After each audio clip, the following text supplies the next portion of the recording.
So you said there's many 3:30 a.m. alarm bells going off. You've got to log the miles because it's an endurance race, but also, you are an attorney, and I think most people can appreciate being an attorney is a demanding profession. So you got to balance that as well. Yeah, that's certainly right. And on top of that, Tim, we have 4 children. And so, being a good dad and a good husband and a good lawyer all sort of trump this hobby of mine. So in terms of priority, that's kind of how they fall. So, if something gets cut in a day, it ends up being the run so that I can spend time with my children. That's just Sure, sure. real life. Now, all right, so it's a grind, and I love the word grind. I affectionately call business owners, I affectionately call sales professionals, the good ones, grinders, because when I hear the word grind, it's like to me, it's people who are willing to do what others aren't willing to do, and waking up at 3:30 in the morning to train. Not a lot of people are willing to do that. So I love your term and your connection with the word grinder. Now, Well, that's it, Tim. I mean, I'm sorry, I didn't mean to no, no, step on you, but I no, mean, go ahead. willing to do what others wouldn't. I mean, I think about sort of the ways the ultra runner and the entrepreneur sort of. I really feel like we're kindred spirits because the ultra runner, the typical one, looks for races that he or she is probably going to fail at. So it's funny. I mean, you talk to people and say, "Well, no, I don't want to do that one. There's not enough climbing, or it looks like it's too easy." I mean, we Right. actively seek races that there's a good chance we won't finish because, dude, it's just looking for those hard things and knowing, man, there's a good chance I might not finish this race. So yeah, I mean, I forget the phrase that you used, but something along those lines, doing things that other people don't want to do. Well, we seek Right, them out on right. purpose. Yeah, this is. I'm not a part of the community, but just hearing you explain it, I'm starting to fall in love with it. So now, you talk about the distances, which as people are listening, 31 miles just to start off with, or 50 miles, 100 miles. Again, hard to fathom. But it's not just because, again, I've run plenty of 5Ks, 10Ks. I've run 2 half marathons, but it's pavement running.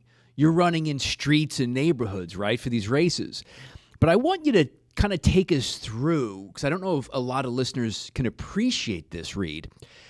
Take us through the actual courses, because that's a real big difference that you will run through in a typical ultra marathon.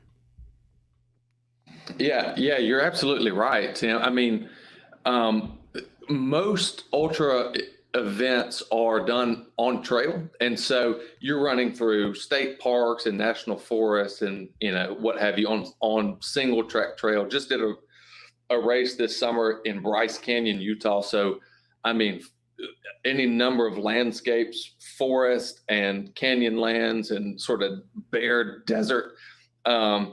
So yeah, I mean, in terms of the course, that's sort of typical for an ultra event, but there's this element that you don't have in road running that you do have in these courses, which is when you're running on the road, you can sort of switch your brain off because you don't have to think about where your foot's going to fall. But if you turn your brain off on a trail, I mean, you're going to hit a root or a rock and it's not going to be pretty. So that's an extra element that, that you don't get running a 5K. And it's just more fun. It's just more fun to go play in the woods. Well, it's true. I mean, people think, oh, how dangerous can running be? But when you're running over, rocks and roots and tree stumps, lots of not so pretty things can happen. Dude, let me just tell you a quick story. So signed up for a race last summer in Ouray, Colorado. This was a 100-mile race in the San Juan Mountains. And the race director said before the race started, he said, now look, you might run into a bear. Here's what you do if you run into a bear. You might run into a wolf. Here's what you do if you run into a wolf. You might run into a cougar. Here's what you do if you run into a cougar. And they said, look, the chances of a fatal encounter with these animals are pretty minimal. But there is one thing that you really need to be serious about in terms of being safe, and that is thunderstorms. Because he said if you get up above tree line in some of these exposed areas and a thunderstorm rolls in, which they do frequently, Sure. and on the turn of a dime, he said that'll get you. So and that happened, Tim. So we're going up above this exposed section of a course, and man, the thunderstorm rolls in and there is lightning like crashing right beside you. It's terrifying, dude. It's horrifying. Whoa. So yes. So you bomb back down the mountain and get under the trees and seek cover and hope you live to see another day. Wait, so that this is interesting because I have done some hiking. So again, it's to the mindset of what you're putting yourself through. So for people who are unfamiliar, when you say above the tree line, you have to be, what is that, like 5,000-6,000 feet up elevation gain? Yeah, and in this case, I mean, this race got up to about 13,000 feet. So I mean, that particular section of the course is about 11,000 feet up in the air. So I mean, dude, you're in the lightning, like you're in the cloud. So you have. Go ahead. No, I was just gonna say. So that particular race, we didn't finish. I mean, only about a third of the participants even finished that race. So we got caught in that thunderstorm and ultimately just had to bail. Right. So then, you have the possibility or having to be aware of bears, wolves, and cougars, and lightning bolts, and then don't trip on a tree stump. Yeah. So, and it's funny because now that you're saying this, because I've run a number of, like I said, the 5 and 10Ks that run through neighborhoods, and maybe you have to keep your eye out for a pothole or maybe a curb, but that's the extent of it. So now, what I'd love to get from your experience, Reed, is take us to, now that you have quite a number of these ultra marathons under your belt, take us to your toughest one, your most grueling one, and then also what made it so challenging for you? Yeah. Well, it is kind of funny. I mean, it's sort of like, my kids are very similar in a lot of ways and very different in others. And so each race sort of has its own personality. And there's not any one particular race that is the hardest. They're sort of each hard for various reasons. But you're right, Tim. I mean, in each of the races, there are low spots. I mean, there's always low spots, whether it's because I'm in a full body cramp, or having GI issues, or because I lost my water bottle or whatever. I mean, there's always going to be low spots. And so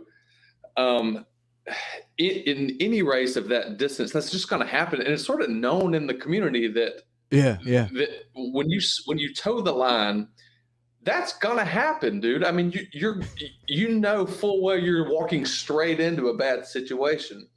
But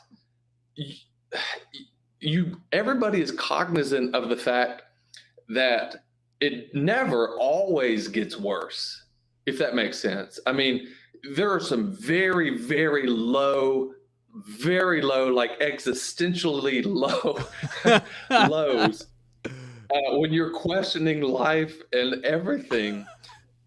But those are superseded, within a matter of 20 minutes by some of the highest highs. When you look out over a mountain landscape and the sun's coming up and the birds are chirping, dude, I mean, it's, for me as a Christian, it's just a moment of just worship where I say, thank you, God, for letting me be out here. Yep. But you know, 30 minutes ago, I was questioning everything, you know. So I don't even remember what the question was, but What you know was those your lows are toughest? coming. What was your toughest race, and what made Yeah. it the toughest race? Yeah. Yeah. So again, I don't know that I have a toughest race. Every race has very low lows, Right. and most of them are just because, you know, another thing, and I failed to mention this in the prior question, but I mean, the elevation gain and loss in these race times is ridiculous. I mean, we have a local marathon, which many people sort of bemoan as having too much climbing, and so the total elevation uh, change in that race is about 2,000 feet, which is somewhat significant for a marathon. Sure. The race I did in Colorado had about 82,000 feet of elevation change. So Oh, wow. these races, you're going up and down these mountains, and it's just grueling, man. It's just grueling.